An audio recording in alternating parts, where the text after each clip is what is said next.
Hello YouTube! We have a new gameplay patch from Valve that dropped in the middle of the night, basically 7.36, and I'm gonna kind of summarize the most important changes for you guys. First thing to talk about is innate abilities.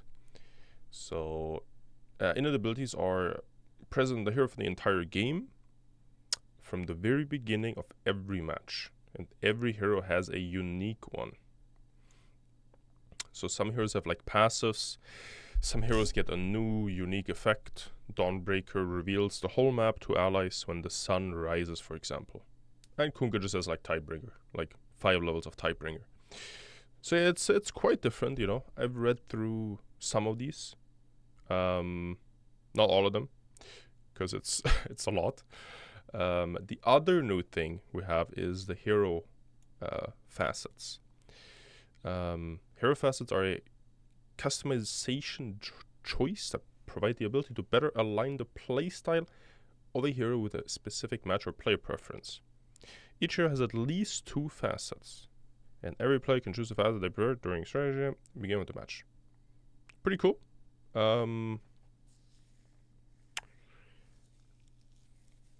I think it's nice that you can kind of choose in what direction you want to go.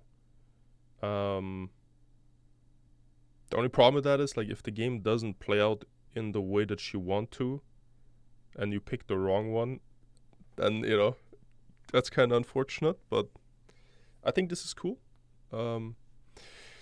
Viper can choose between adding an AoE damage burst to poison attack or increasing defensive buffs while Viper remains in Nether Toxin. So yeah, do you want to deal damage or do you want to be more tanky, right? So pretty cool. Pretty cool. So yeah, we talked about the innate abilities. For example, Faceless Void slows enemy attack projectiles within range, and Dawnbreaker reveals the whole map to allies when the sun rises. Some innates change a hero ability to have 5 levels and get a free ability point at level 1. For example, Qojqva's Tidebringer and Legion Commander's Monarch Northside level 1 can be upgraded 4 times like normal. Yeah. So yeah, pretty cool. Facets cannot be changed during the match. We talked about that. Lone Druid can choose between an improved Spirit Link granting lifesteal in both directions, or allowing Truthful to be cast on the Spirit Bear. So yeah, things like that, you know. It's kind of cool to kind of choose what direction you want to go. But yeah, obviously this is something that kind of you have to try. You will really have to like play a lot of games to figure out which one is better. Here in the other section, one very important note is Qojqva Fortification no longer refreshes when the first tier 3 tower is destroyed. It now, when the first melee barracks is destroyed, that's when it refreshes. So high ground pushing is a lot easier. There's another reason why high ground pushing is a lot easier, and that is this Roshan's banner. Item reworked now grants invulnerability to all allied link creeps in radius. So high grounding is a lot easier with that, obviously. Creeps lose banner effect once they leave the radius. Banner duration decreases from 2 minutes, but 2 minutes of invulnerability is still insane, obviously. Melee hero attacks now deal 2x damage to Roshan's banner. Cast range decreases from global to 1.2k.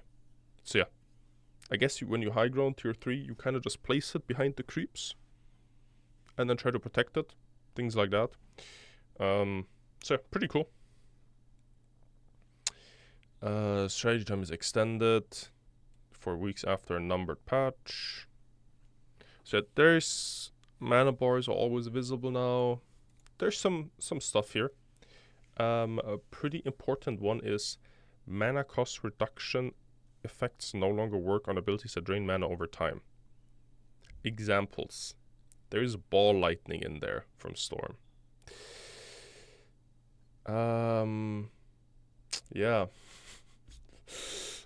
That's kind of bad. I'm gonna be honest. That's kind of bad. Other than that, like, I mean, there's like Pulse Nova, which is kind of important, but I think Ball Lightning is definitely the most important one. But yeah, that's gone.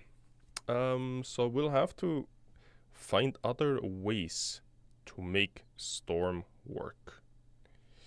There's some item changes, honestly not too crazy. This is like pretty important. Sanj doesn't provide status resistance anymore. So Halberd also doesn't provide status resistance.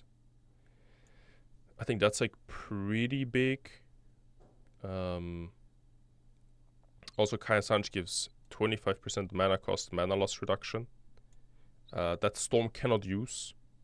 I think you can still use it on very small zips, because then it's not over time. Then it's kind of just like the initial mana cost to jump, I think is still being reduced by this. But then the mana you lose over time by traveling is not reduced. I think that's how it works. Yeah. Those are honestly the two like very big changes this patch. The facets and the innate abilities. Couple that with it being easier to high ground, because I think that was the biggest problem in the last patch, that high grounding was just way too hard. What was that? Yash and Kaya provide cast speed bonus. Oh yeah, I forgot that. That was that's also an interesting one. I wonder what you can do with this. I'm gonna have to think about that more. Cast speed bonus is like, that's an interesting one. I think our heroes maybe like a magic Lina or something, where you just kind of want to get your spells off. I mean, on Tinker, obviously, this would be kind of insane. But Tinker, we can just real quickly look at Tinker. Yeah, Heat-Seeking Missile ability replaced by March of the Machines. Now you're like, wow, really? Wait. Tinker gains a 1% item cooldown reduction per 4 intelligence, up to 60%. Wow. Right.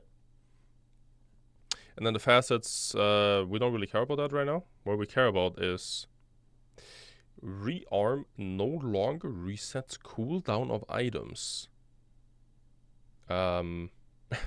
Yeah. So the entire point of playing Tinker, where you can blink around and do stuff, is dead. It doesn't exist anymore. Now you blink, and then you're there, and then I am not sure what you do, but you can't play the hero anymore. Because you need hundreds, I mean maybe not hundreds, you need a lot of intelligence for 60%. A lot. Even at 60% it doesn't matter. Like if blink cooldown is like 3 seconds, that's too much already. So yeah, we'll see how this hero works. We'll see.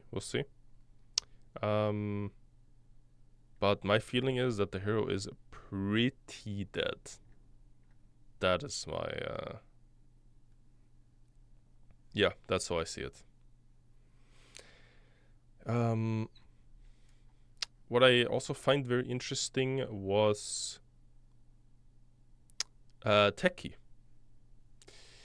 Base attack range decreased from 700 to 550. Minefield is an innate ability, okay. Techies gains one of the facets. Techies gains 1 attack range for each point of attack speed. Techies can use and benefit from backpack items as if they were in their inventory. Another blast off one. I think that's wild. I mean, by like 2 moon shorts, you're hitting across the map. Yeah, the Storm one was also a little interesting. So he has Galvanized. Storm Sprint gains a charge of 0.2 mana regen anytime he kills an enemy hero. or whenever an enemy hero dies within 1.2k range. Gains 5 charges on leveling up Ball Lightning. Loses 3 charges on death. Every time Stormspear gains a charge, he also permanently gains 0.1 mana regen.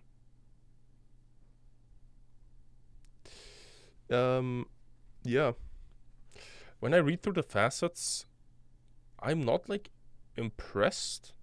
I don't think this is like that useful, if I'm being honest.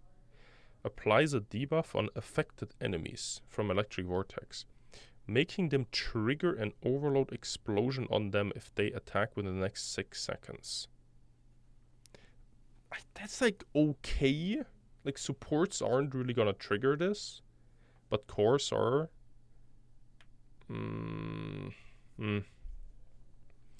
Becomes point targeted ability with 800 cast range. Static Remnant moves into target point at 325 speed, which is very low. Can be self-cast to cast in place. Yeah. They made the duration lower in the end, but more at the start. Static Remnant damage, it'll increase, but then 2x overload attack bonus attacks now deal 65% damage. For whatever reason they nerfed that, even though it wasn't OP. Yeah. Sniper's one is pretty interesting. So he has an increased sniper attack range. So the take aim one is kind of gone. Take aim now provides bonus armor for the duration, and the self slow is heavily increased. So the facets, while active, sniper isn't revealed in Fog of War when attacking enemies. So you have a 3 or I guess 4 second with the talent free hitting from Fog of War, which is kinda wild. Duration decreased to 1 second, but the damage is multiplied by 4. That's also interesting. That is interesting. Yeah, I mean, you know, some of these things you kind of just have to play, and then you'll quickly figure out what is good and what's not really good. Like, silence or cannot be silenced. That's probably like one of my favorite changes. That's pretty cool.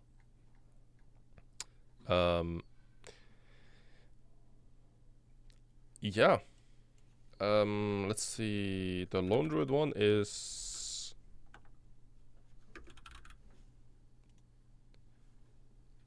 Bear summons with his own innate ability. So it's just like rescale. It's the same in the end, basically. It's like 5 levels, but it's the same as it was level 4. Shared armor is increased by 25%. Lone Druid's attacks heal the Spirit Bear as well as the other way around. Transforms Lone Druid, providing him with bonus armor, increased health, and improved versions of. And the other facet is Spirit the Bear's attack heal Lone Druid, which is how it used to be. Transforms the Spirit Bear, increasing its armor by 8, 10, 12, reducing its bat, which is base attack time, by 0.1 second and granting a 50% cooldown reduction on Entangling Claws. Yeah, I mean, it's okay. It's okay. Would have probably liked some other stuff, but it's all good. Yeah, my first thoughts on this patch. It's cool. I like the innate abilities. I like the facets. There will be a lot of games for you guys to watch on the new patch. We'll dive deeper into the patch. I think it's a little early to say like kind of the top 5 facets or top 5 innate abilities. You know, it's just too early to say. I would have to see it play out a bit. So there will be follow-up content of maybe like a top 5, top 10 best ones, and then some that are just not so good, or heroes heroes, maybe, that also kind of got destroyed by this change, you know. So there will be follow-up stuff. But yeah, thank you guys for watching. Hope you enjoyed the video. Make sure to like and subscribe, and I'll see you guys in the next one.